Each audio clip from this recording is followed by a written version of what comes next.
Welcome to today's webinar. It's my privilege to welcome everybody. My name is Kim Montgomery, and I'm the Director of International Affairs and Science Diplomacy at the American Association for the Advancement of Science, or AAAS.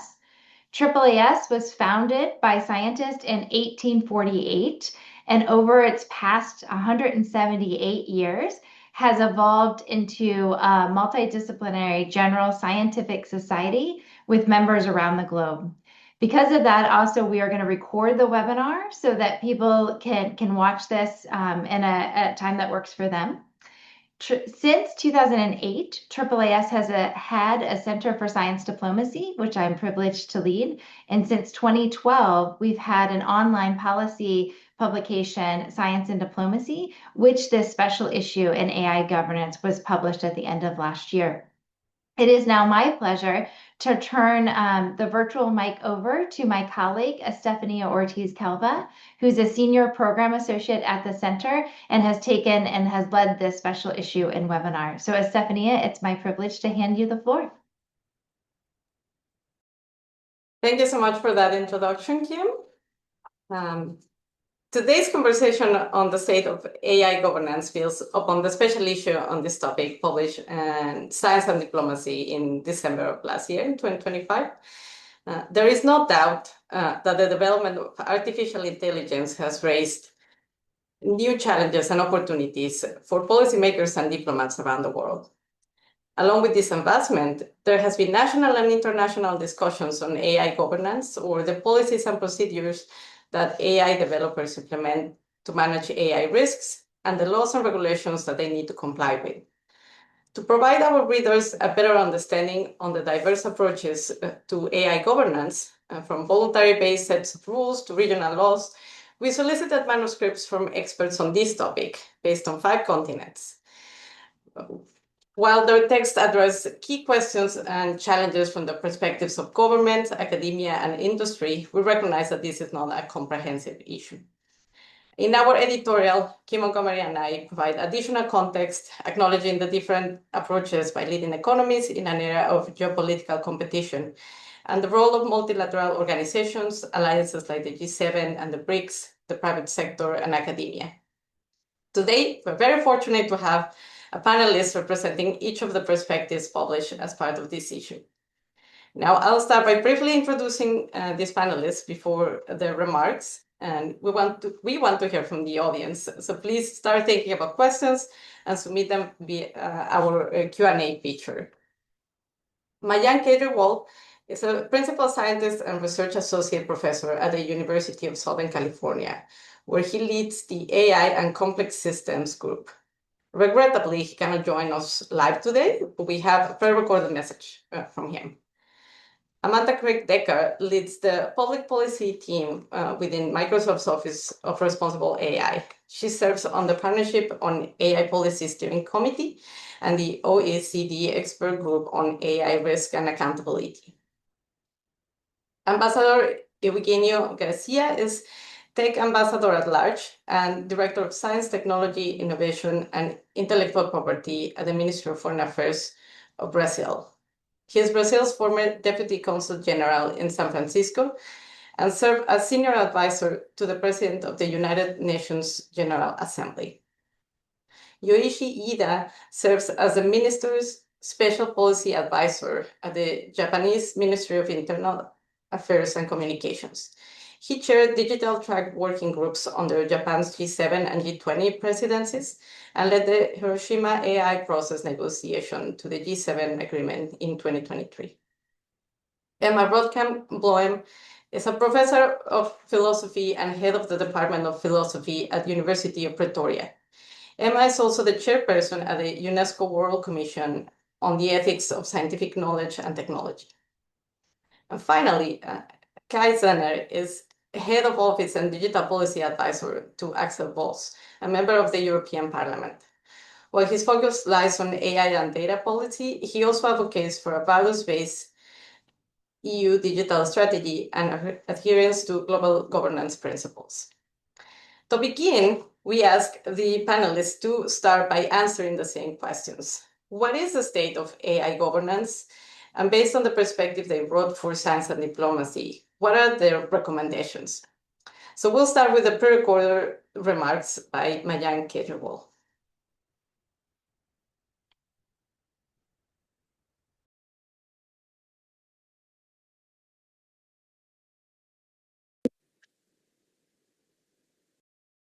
Hi, everyone.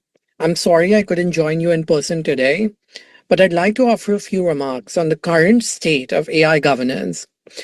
In my view, the field is characterized by a significant rhetoric to reality gap. While we've seen a flurry of activity from the European Union AI Act to various international summits, these efforts share a common unspoken assumption that AI systems are actually governable in their current form. In our recent piece for Science and Diplomacy, we argue that we must stop conflating governance, which is the act of creating rules, with governability, which is the technical property that allows a system to be understood and controlled. Now, currently, AI governance is largely reactionary. We are trying to apply external rules to black box systems that even their creators don't fully understand. This makes enforcement nearly impossible. Basically, we're trying to build the rules of the road before we have even checked if the vehicle has brakes. The central problem is one of incentives. While the private sector is locked in an arms race to make AI more capable, there is no equivalent market incentive to make it more governable. We're already seeing technical debt mounting in areas like interpretability and safety. If a regulator cannot see how a model reaches a decision or lacks the compute power to audit it properly, no amount of policy writing will make that system safe. We can't really expect government agencies or academic researchers to hold these systems accountable if they are completely locked out of the development process. That's why in the article, we recommend the creation of a National Academic Industry Partnership or NAIP policy. The NAIP would create a structured, secure environment where academic researchers and public interest auditors gain access to frontier models during their development, not just after release. And we believe that this would serve two purposes. First, it provides the public sector with the technical expertise needed for realistic regulation. And second, it allows academics who are independent and don't have a stake in these frontier labs to conduct high-level safety research using the same tools that are being used by industry. I'll just close by saying that effective AI governance is not just a legal challenge, but it's also a technical requirement. And this is why we must engineer governability into our AI ecosystem by fostering deep partnerships between those who build AI and those tasked with protecting the public interest. Thank you, and I hope you have a great summit.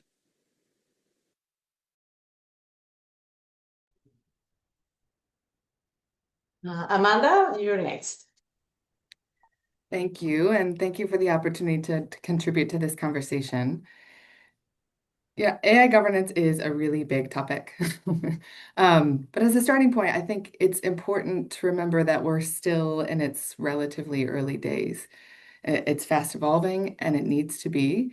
But when we think about other areas of technology like civil aviation or biotech or cyber, among lots of others, there's been a decades-long process of developing and evolving governance.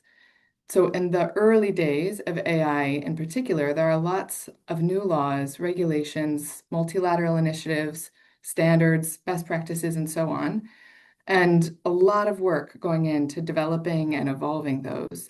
And while on the one hand, it can feel a bit hectic, and there is growing risk of fragmentation, there's also a lot of experimentation with governance models, a lot of places where experts are coming together to really try hard to advance standards, best practices, research, and a lot of efforts to try to figure out how to effectively address risk while also supporting innovation. And in this environment, I think two things are important. First, we need to keep rapidly developing technical practices that implement high-level norms that there has been some convergence around. And the perspective I wrote, I focused on the science of AI evaluation as a particularly important area of technical practice to focus on rapidly advancing. And that's because good, reliable evaluations of AI capabilities, of risks, of impacts are really important for being able to, of course, measure and improve AI's performance in lots of different contexts, and for being able to reliably measure AI's risks and the impact of mitigations. And I suggested some steps to advance AI evaluation research and practices on the diplomatic agenda, and to ensure we're bringing together the expertise of industry with other stakeholders to drive progress on AI evaluation. Second, as we rapidly develop these practices for AI evaluation and other areas, we need to keep working on alignment. Coherence is, of course, very important to helping us achieve our risk management goals. But in the early days of governance, especially when there's so much work going on to address so many new and evolving issues, it's challenging. But finding the right common global reference points can help us drive consistency in terminology and understanding of concepts. It can help us see where there's emerging consensus on technical practices and really elevate that. And it can provide a framework to hook together all of the work going on to define technical practices. And I know we're really lucky today to be joined by one of the foremost experts on the Hiroshima AI process. But the Hiroshima Code of Conduct and the reporting framework that OECD maintains to support implementation of that code of conduct by industry is one reference point I think is really helpful in this way. Even just in the first round of reporting that companies have done on that framework, we can see areas where consensus best practices are emerging, and areas like evaluation where we need to keep working to build common language and expectations. And the benefit of a reference point like the Hiroshima AI process reporting framework is that it's flexible. So it can evolve with the technology and our practices in evaluation and other areas. Seems very useful in supporting alignment in these early days of very iterative AI governance. Thank you very much, Amanda. And next, we're going to go with Ambassador Eugenie. Thanks for having me. Thank you for the kind invitation to join this session. As we see it, and going straight to the point, the state of AI governance today globally is a patchwork of initiatives, sometimes converging on high-level principles, sometimes disconnected from each other, some overlapping as well, but mostly non-binding soft law initiatives. Not all of them are inclusive enough, with many countries and regions underrepresented, and also institutional fragmentation at the international level. So the main challenge, in my opinion, is to connect the dots and explore ways to ensure normative convergence with all stakeholders on board. AI governance is, therefore, a diplomatic problem, and we need tech diplomats to build bridges and work hard to push for international cooperation, despite political developments and circumstances that point to another direction. And we can ask ourselves, do we need AI governance? First of all, it's a matter of trust. Trust lies at the heart of AI safety to mitigate risks and protect our citizens. Without transparency and public confidence in how AI systems are designed and deployed, safe and responsible adoption of the technology will be much more complicated. And this is why we need guardrails as a minimum to steer AI for the good of all. Guardrails such as standards, safety protocols, impact assessments, to ensure that AI systems remain aligned with human preference and ethical frameworks. Of course, all countries should retain their sovereign right to develop local capacities and decide by themselves what domestic frameworks they need, if any, to harness AI according to their own priorities. Even if guardrails may differ from country to country, my view is that the next step would be to combine these domestic approaches with international coordination. That's the real problem. Global governance is needed to build trust across borders and to promote interoperability among different jurisdictions by means of rules or guidelines, benchmarks, best practice, codes of conduct, and other commonly agreed practices respecting human rights and democratic principles. And multilateral institutions, they play a key role in providing a neutral, legitimate, and inclusive platform to negotiate future agreements with the participation of all countries, especially those of the Global South. And this is essential to avoid further fragmentation. Again, at the international level, there will be no trust without proper interoperable guardrails. And my recommendation or my submission to you is we need to get the United Nations involved somehow to help streamline these ongoing efforts towards effective collaborative global governance of AI in the public interest, while at the same time embracing a development-oriented approach that can help to reduce digital divides and economic inequalities among nations. I think this is key, and I'll stop here. Thank you. Thank you so much, Eugenio. We're going to go next with Yoichi Ida. Hey, thank you very much. I'm very much honored to have this opportunity. So allow me to focus a little bit on our government's efforts for the last probably 10 years. As described by previous speakers, AI governance is now being developed, but still facing with the risk of fragmentation. And AI governance is a policy priority for the Japanese government for a long time. And we started our domestic discussion in 2015 and international contribution in 2016, much before the arrival of generative AI. From the very beginning, we thought governance framework for AI should be coherent and interoperable across jurisdictions because the AI technology and the service easily go beyond the borders. And we definitely wanted to avoid fragmentation of governance and regulations. However, we also believed a top-down approach by government in formulating such a framework would not work well for this technology because it develops so rapidly and the changes are drastic. So from the beginning, the approach of our government has been prepare high-level and flexible framework through bottom-up discussions to stay responsive to rapid changes. In particular, we understood this technology prevails into every corner of society and economy and may give huge impacts on multifaceted aspects of society, including human rights and fundamental freedom. And that is why we believe all stakeholders have to be engaged in the work for building up the AI governance framework. Following such fundamental ideas and understandings, we discussed Hiroshima AI Process Framework with other G7 countries during our G7 presidency, and we also worked with AI companies and other stakeholders. We reached an agreement on Hiroshima Process Guiding Principles and Code of Conduct, which provide voluntary framework for advanced AI systems.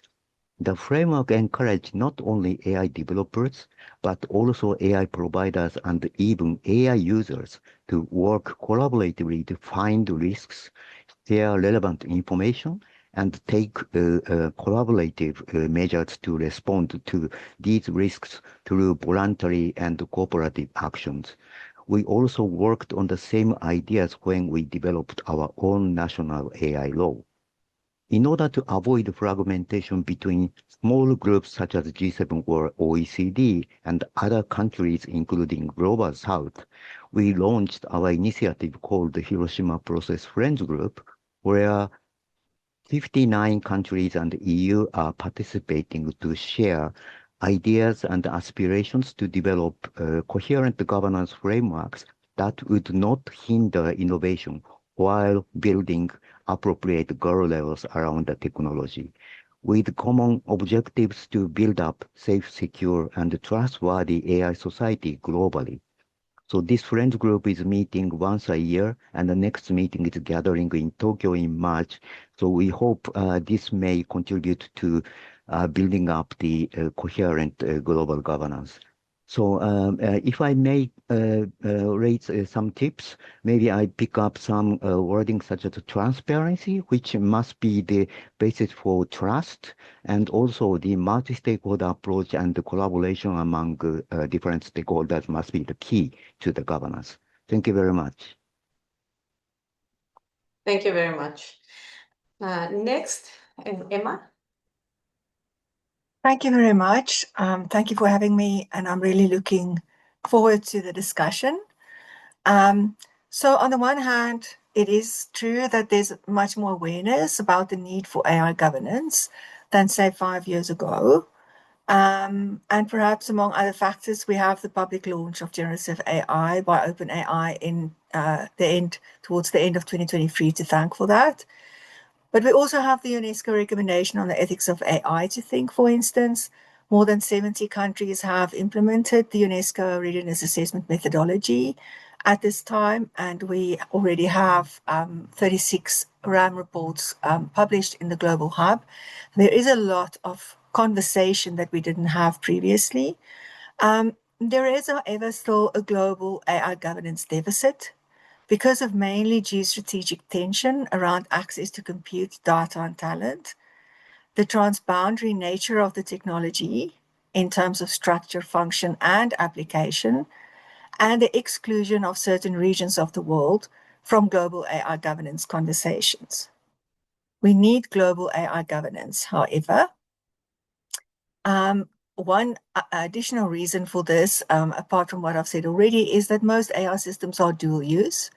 So, and this aspect is exacerbated when AI technology combines with other technologies, for instance. And we need interoperability of AI systems and their regulation. I do, however, not support total similarity in terms of governance. So the fragmentation isn't necessarily for me a bad thing.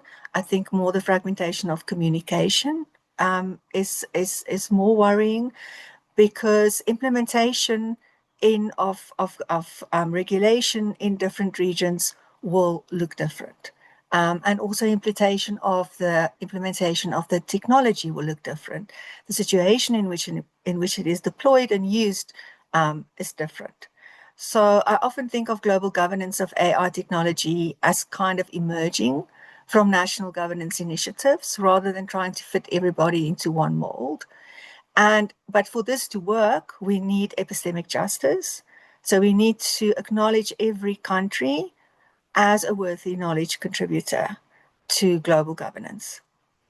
I think that currently the most important factor impacting global governance conversations is the geostrategic nature of AI technology. The themes of the various AI summits now in February in India, the Impact Summit last year in Paris, the Action Summit, and the years before that in Seoul and UK, the Safety Summits, really illustrate this for me. Geopolitical concerns about AI are exacerbated by the fragmentation of the global world order, and also the AI business model, surveillance capitalism, plays into geostrategic tensions, as the power generated by such surveillance is geopolitical power of the strongest kind.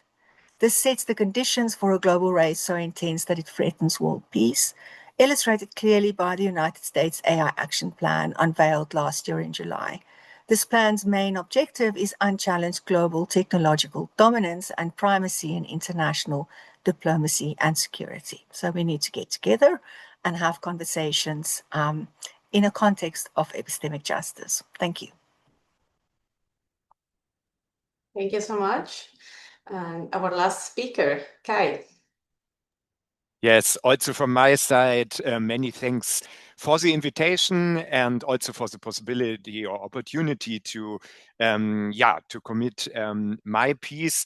Just to warn a little bit for those who haven't read it and hear now from my side, for the first time, I had a very strong EU focus. I've focused on our AI strategy and how it should change in different times, in times with geopolitical challenges. And I focused very much on US, EU, but there are, I think, also a lot of implementations and tips for other regions in the world. And I agree with a lot with other speakers that there was indeed a shift from an unusual cooperative moment in world history. Emma was talking about the UNESCO ethical principles. We had the OECD principles that were endorsed from G20 and so on. And for the EU, it's very difficult because our AI policy was really based on this cooperative spirit. We were thinking that most other countries will also include those globally aligned principles in their national AI policy. And then in the end, we could all easily work together. There is, in particular, as many of you know, nowadays a huge difference when you compare the US approach and the EU approach, especially with Trump's new AI strategy. In the US, it's all about permission first and fix as you go, how I wrote it, while we in the EU would like to document first and then deploy with care. And as I said, this kind of challenge our whole AI strategies that we so far had in the European Union. However, I say, and I claim in my article, that it now doesn't mean that we should get rid of the whole EU AI Act and rethink everything, but we should play smart under those new circumstances. And I made 4 recommendations. First of all, that we are stopping to talk on summits and so on, but really focus on the delivery, try to publish reusable templates, evaluation guides, red teaming playbooks, and so on, all aligned heavily with the AI Act. Also, that we are focusing much more on standardization, try here also to cooperate much closer with our friends in South America, Asia, and so on and so on. Use our regulatory sandboxes and transform them in a multilateral program. Again, also look here for partnership. And as a final point, by building up all this expertise in governance, in evaluation, and so on. Try also to export those capacities if certain countries want to work with us or would like to share insight, would like to learn from certain of our approaches, that we are, try wherever people wish that to cooperate and to join forces. And to conclude, my assumption was if the European Union would adjust in this direction their current AI policy, it would be good for us. It would mean that the EU AI Act could still work, but also worldwide, it could maybe still, on a very technical level, safeguard this international cooperation that we had before the geopolitical tension started. Well, thank you so much to all of you for your initial remarks. I want to remind everyone who is attending that we want to hear from you. So please submit questions. You can add comments for everyone to see, and using the Q&A section, definitely submit questions. So I'm going to start by asking some questions to our panelists. And we're going to switch the order on how they spoke. So I'm going to start with Emma on this one. So as we noted at the beginning, this wasn't a comprehensive issue. And other than the US and China, what other relevant actors not included in this mini issue are worth paying attention to regarding the future of AI governance? Well, I think Africa is one of the regions that will become the most important in these conversations for reasons to do with our population growth and also the vastness of data ripe for the gathering, as I hear people talk about us, on this continent. So, but I think for us, from our point of view, and this should maybe globally also be kept in mind, care should be taken on this continent when thinking about an African AI business model, because we are talking a lot about not, trying to get a crumb of a cake that has already been divided, but rather baking our own AI cake.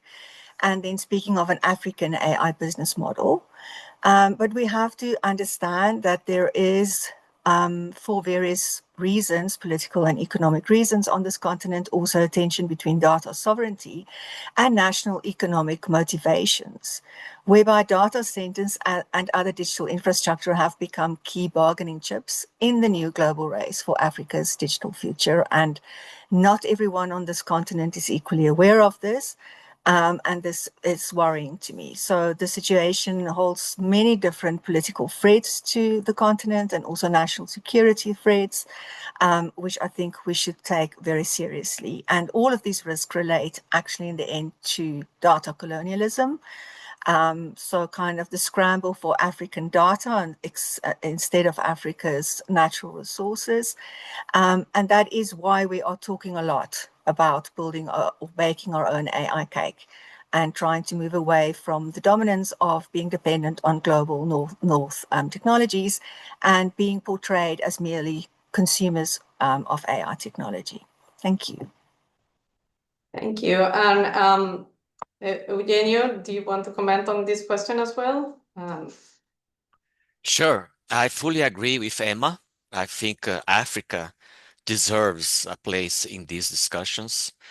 The African Union has the Continental AI Strategy and has several African countries that are very active in terms of development and AI adoption in their countries. And I think I also would include India as a key player. And that would be nice to have also an Indian perspective, because you see that next month they will be hosting the AI Impact Summit in New Delhi. This is within the Bletchley process. We have the Bletchley Summit, the Seoul, and then the Paris AI Action Summit. Now the first of these summits will be in the Global South, hosted by India. And by the way, they have 7 working groups, and one of these working groups, Safe and Trust AI, Brazil and Japan were invited to be co-chairs. And I fully agree with our Japanese colleague, Mr. Ida, that we need a flexible approach to ensure not only global interoperability and guardrails across borders, but also avoid fragmentation, as I said in the beginning. And when we're talking about safe and trustworthy AI systems, I think Japan has been doing an amazing job. And by the way, Brazil will be sending an observer for this March meeting in Tokyo of the Hiroshima AI process. I don't know if this is breaking news for Mr. Ida, but we have been talking to the Japanese embassy here in Brasilia. We'll be sending an observer, because I think what Japan has been doing is commendable, and we want to also be part of it. Thank you. Before moving to other questions, I want to give an opportunity to the other speakers if anyone else wants to comment on this question, on other relevant actors that are not included in this issue. Obviously, we couldn't add all the voices in here, and we are aware that a lot were missed. So please go ahead, Yoichi. Yeah, thank you very much. Thank you, Eugenio, for the great news, and I'm very happy to hear that. To the question, I would also like, no, I agree to the point that Africa will be very important, but I want to add India and also ASEAN. ASEAN is also working very hard, and they have launched their framework, and we are trying to starting the practice to find a kind of commonality and also some gaps between their framework and Hiroshima process or Japanese law. And we want to do the same practice with other partners, including Brazil, and of course, probably comparing EU AI Act and the Hiroshima process would be the most difficult work, but we will, of course, try to do that. So thank you very much, and this is a very, very constructive discussion, I believe. Thank you. Thank you. And the questions are starting to come by, so I will ask one to all the panelists and whoever wants to comment on this one. How do the panelists assess the new Anthropic constitution? Where does it need improvement or critique, and what possible elements can contribute to subsequent AI governance efforts?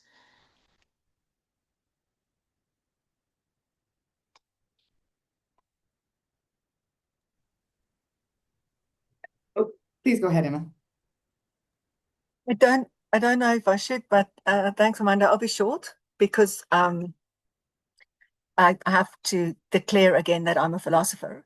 So this is heralded as the first major document from an AI company to acknowledge the possibility of AI consciousness and also of concepts such as moral status for these systems.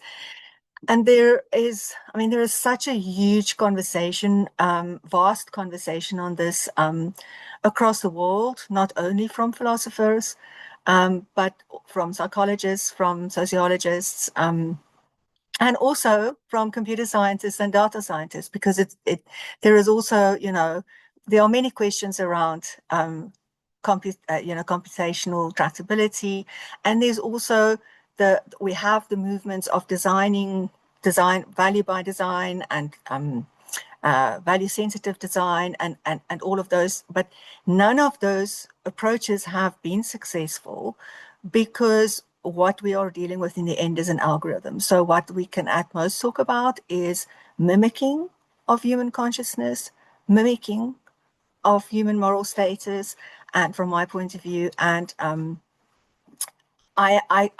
from my, I see this as a marketing move, and I'm always very, and being conscious of Amanda in the room, but I'm always very skeptical when such documents see the light from the context of AI companies. Thank you. Amanda? Sure. I was just going to offer, in the broader context of what we see happening in AI governance right now, I think it's interesting for a couple of reasons. We've talked a little bit, it's come up through folks' opening remarks about the importance of transparency, and that being a sort of high-level norm that is absolutely shared and I think being advanced by a lot of governments in a lot of ways. And there's also a lot of work to do, right? To think about more deeply, like what are we expecting to get out of transparency? What does it mean, really? And there are lots of different directions that we can dig in further in terms of like transparency on like technology, which I think how it's operating, which is what Anthropic's constitution is trying to go in the direction of.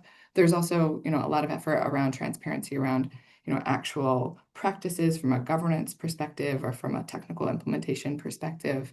And I would just again sort of situate us in the context that we're in the really early days of governance, and I think it's important to have organizations really working hard to try to figure out like what is going to be the most meaningful transparency in practice for managing risk. These efforts, I think, ultimately we do want the kind of alignment that we talked about and the ways that we can sort of hook them together and build on learning. But I would just think about, for me, like all of these different efforts. I think a lot of companies are trying different things to figure out, what is valuable to share, what can we share, and how do we use that as the context that we need to kind of improve our risk management outcomes. Thank you. I'm going to move to another question. So much of the conversation around AI governance assumes that AI is inevitable, yet all technologies are only possible if the infrastructure allows for it, meaning policy, public approval, etc. What role is there to expand conversations of AI governance to include practices of AI refusal?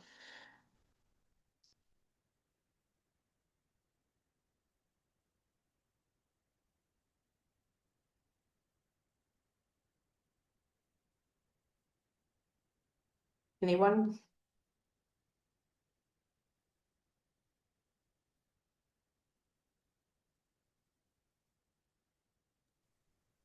Could you briefly repeat the question, please, Estefania, and or is it in the chat? I just missed the last It part of the is. question. You should be able to see it on the Q&A.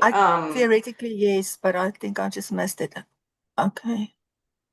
So referring to, so the exact question is, what role is there to expand conversations of AI governance to include practices of AI refusal? Going back to the point of it, is the practice of AI really inevitable?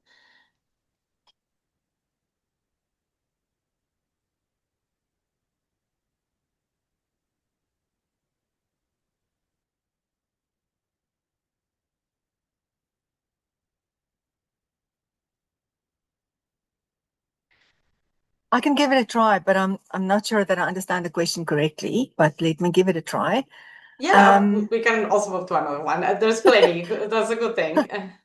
Okay, because I still can't find it for some reason on the chat, but it's probably because I'm too anxious to find it. So let me try and go on how I see this. So to have conversations in terms of AI practices, would that be speaking a bit to the question? I think so. I think there is a tension between wanting every country wanting to have their own best national AI strategy, and every company to do what they think they can do best to move ahead. And this is understandable because different countries face different challenges. So on this continent, we face many infrastructural challenges. We also face challenges in terms of access to usable data sets, although we have this wealth of data. And then, still we have issues around talent. And so in terms, if you want to think about connecting people in terms of our practices and infrastructure, one of the things that we talked a lot about on the UN advisory body was to find ways in which access to these free, core elements of building AI practices and AI ecosystems, compute and data and talent can be shared. And there are various ways, and it's not always about money. Or funding. It's more about agreements, regional agreements. So definitely, I would support regional agreements first before I move to the global, because the situation might be more similar in various reasons, and then build ecosystems, national or regional ecosystems from there, and then onwards. But I'm 100% certain I haven't answered the exact question, but I did my best. Thank you. I have one that might be relevant to any of the speakers if any of you were at the World Economic Forum, but I want to see if anyone wants to comment something else before. If not, I'll move to the question. So the WEF in Davos, Ursula von der Leyen, the German Chancellor, were quite critical of the EU regulations and the potential to avoid them for reasons of sovereignty. In your opinion, will the AI governance debate take a different path than the geopolitical climate seen at the World Economic Forum? And I'm going to direct this one to you, Kai. Yeah, exactly. I already unmuted myself. So indeed, not only in Davos, I was actually also there, and it was a very different atmosphere than it normally is there. Times have changed, and also, as I said already at my beginning statement, in the European Union, there's also a debate if we went in a complete wrong direction, if we need to readjust. Maybe some of you have heard the European Commission made a proposal of a so-called AI omnibus, which is actually 1 year after the law has been adopted now already trying to fix certain parts which industry marked as harmful to innovation and so on. So there is an internal discussion on that, but of course also externally, the European Union is under a lot of pressure from external partners, from large global companies to make changes, to maybe withdraw certain ideas and so on. In which direction it's going, if in the end those pushes are successful, I would argue no one can say right now. It depends on a lot of different factors. First of all, if we internally have the strength to push back, to also agree on logical adjustments, but indeed, as it was being said before, also how the global discussion develops. And I think now the event in the conference in India, but also the Hiroshima process, and also the ongoing OECD discussions and so on. They offer a big chance to go back to this good climate that I was mentioning at the beginning, of very close international alignment, cooperation, and so on. So in the end, it depends on all of us in which direction we are going. And in particular for the European Union, there are a lot of different scenarios for the next 2-3 years, I would claim. Anyone else wants to comment on this question? So considering the UN resolution establishing the global dialogue on governance on AI and the GDC and G20 recommendations calling for equal representation of developing countries in shaping global AI governance, how can we prepare their participation in such debates? Eugenio? I can take this one about the United Nations, because of course the question is about the representation, equal representation of developing countries. I think the UN is well positioned to provide this venue for all member states to participate. And the Global Digital Compact was adopted in 2024.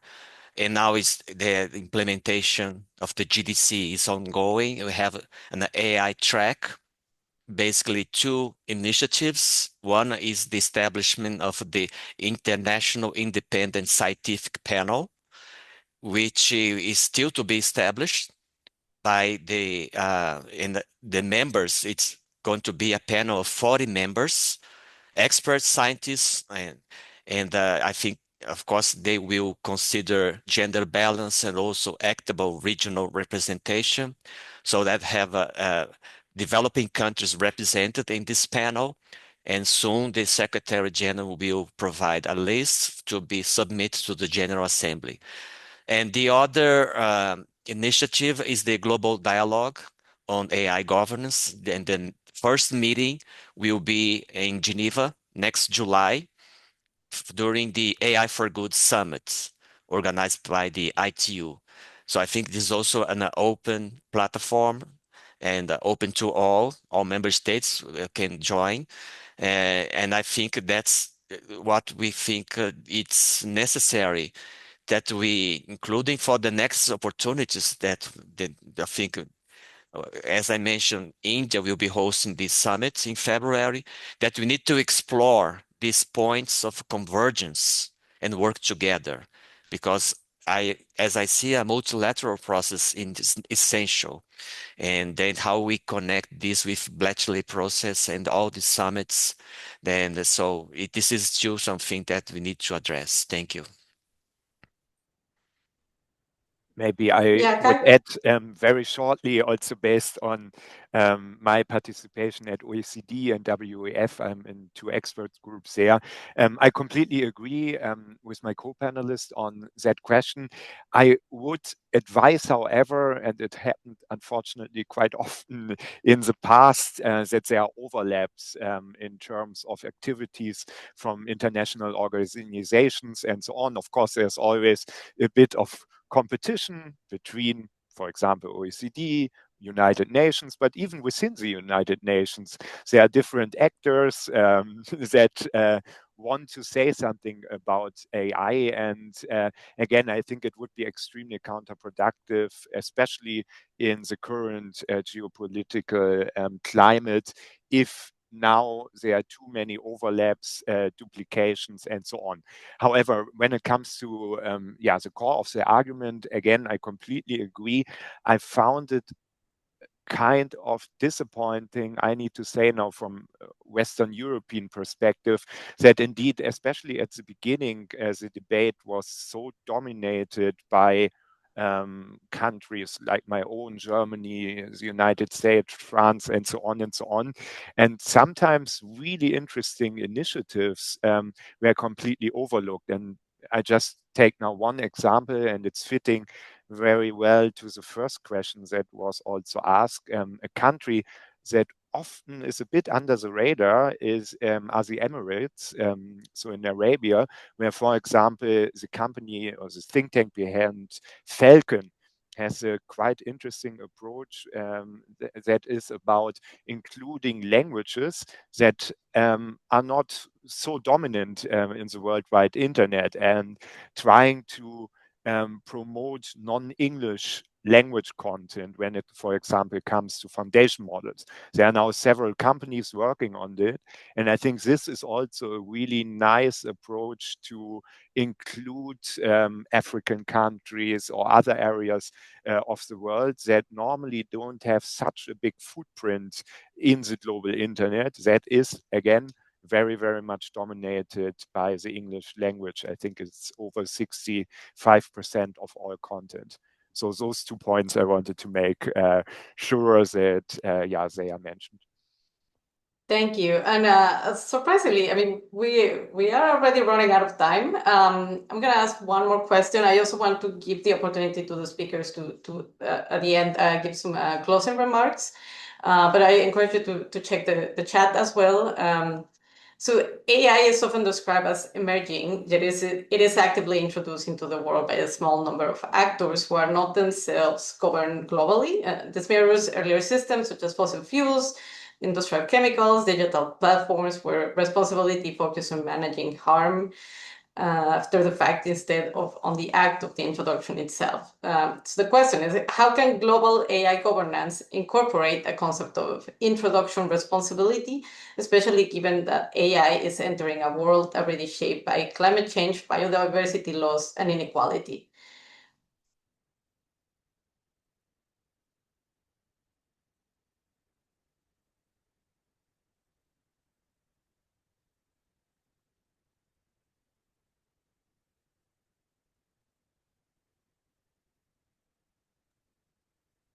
Can I Sure. try? I think one aspect, I can't answer the full question because it's a really complex question, and that's part of the reason why there are panels such as this one, because we are all trying to get our heads around this. But I think what is really important is, again, that we introduce also the near future generation into conversations on AI governance. And I say this specifically because the question refers to climate change, also refers to the world in which we live in, and everything is changing very fast, whether on the political scene, whether on the climate scene, it doesn't matter. Economically, everything is kind of in flux at the moment. And in the end, who will be the ones who will have to adhere to policies that we think up and have to follow the governance regulations that we put in place, and who will be on the receiving end of the result of those policies. Those are also people who could maybe give us new ideas about how to foster communication that actually is shared and inclusive conversations in epistemic just ways, because they think differently than we do, because they're growing up in this world that is in flux. So I just want to plead that intergenerational justice must be just as much a part of global AI governance thinking as it is in the context of climate change. And that's one element that could help to respond to this question. So I'm going to give the speakers opportunity for wrap-up remarks, but I just want to pose a couple of questions there if you want to address them in your final remarks. So how can diplomats better prepare to advance their country's interest in the bilateral and multilateral arena, aware that AI and AI governance is a very technical topic? And what is there to look forward in AI governance in 2026 and beyond? So we're going to start with Eugenio. Yes, my closing remarks, because yes, sometimes it's a technical problem that we need to address in terms, especially when the first of our colleagues, the panelists, mentioned the problem of AI being not very well understood or explainable in terms of inner workings of models. But of course, they have a social and economic impact that should be addressed anyway. And I think what we saw today is that we need to avoid fragmentation, a forum competition, but also a conflict that could happen if we don't agree in our way forward. And this is not a fragmentation is not that we want. So we need a workable international architecture that we can perhaps not focus strictly on geopolitical rivalry, but seek diplomatic negotiate solutions. And my vision is what we need to do as tech diplomats is to build bridges to ensure AI governance steers AI in the right direction.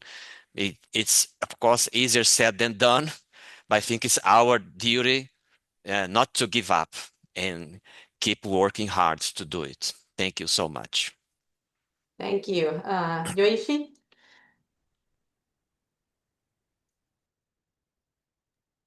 Thank you very much. I want to stress the importance of collaboration and trust across different stakeholders.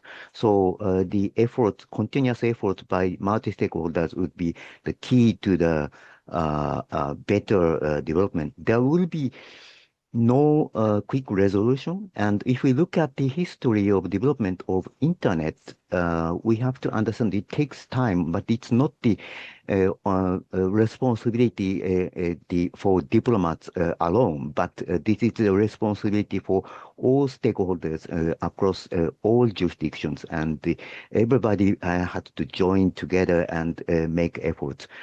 So IGF, UN Forum on Internet Governance, took 20 years to be institutionalized from the launch of the forum. So AI may be quicker, but we need continuous effort based on trust and also the spirit of collaboration. Thank you. Thank you. Amanda? Yeah, and thank you.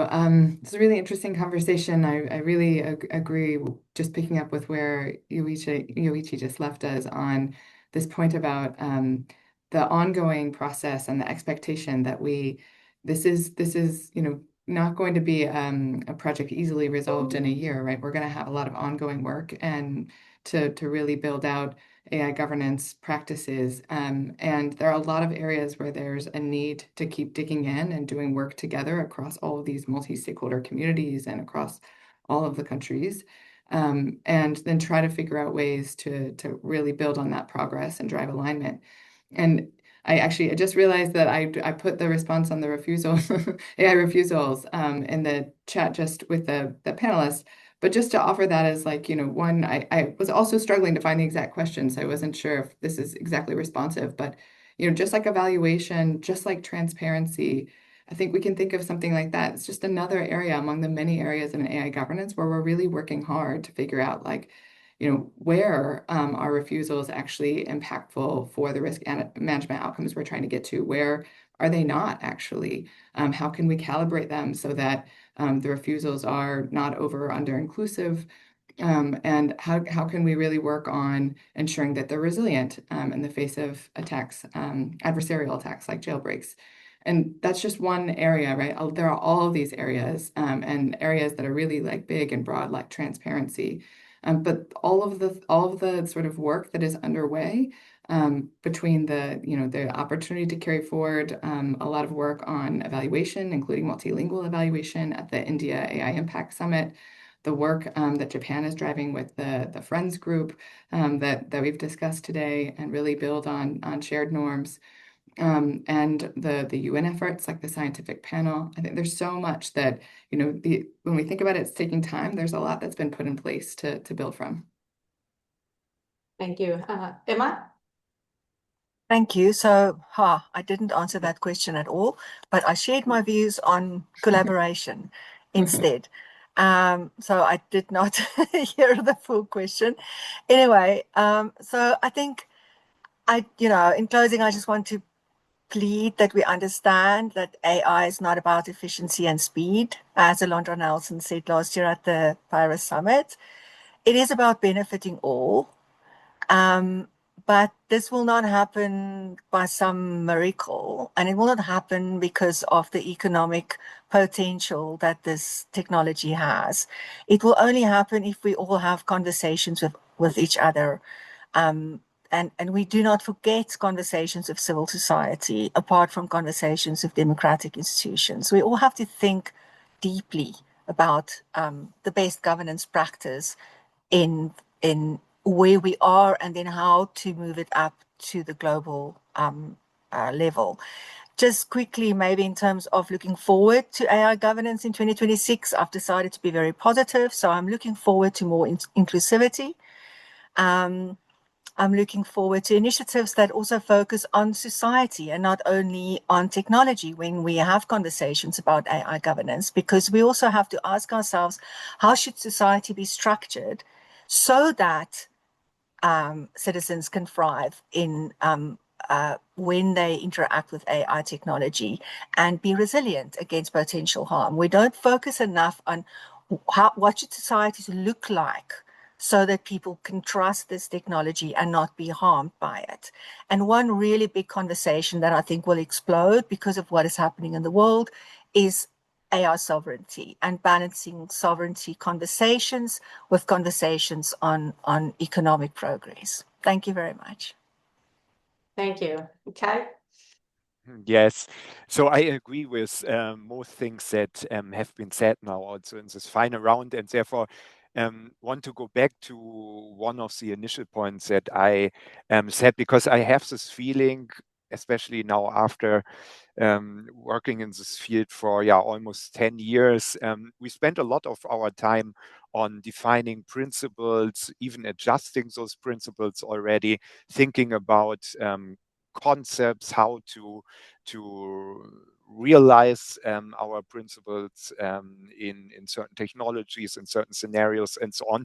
But it was often a rather high level discussion, and what I missed was really practical use case. I mentioned that in my article I was writing about templates, about technical standards, feedback, and this brings me back to one point that Emma was saying that I like very much. I think our scenarios that we so far covered are really just a very partial screenshot of certain areas of the world, of certain sectors of the world, of certain societies, and so on and so on.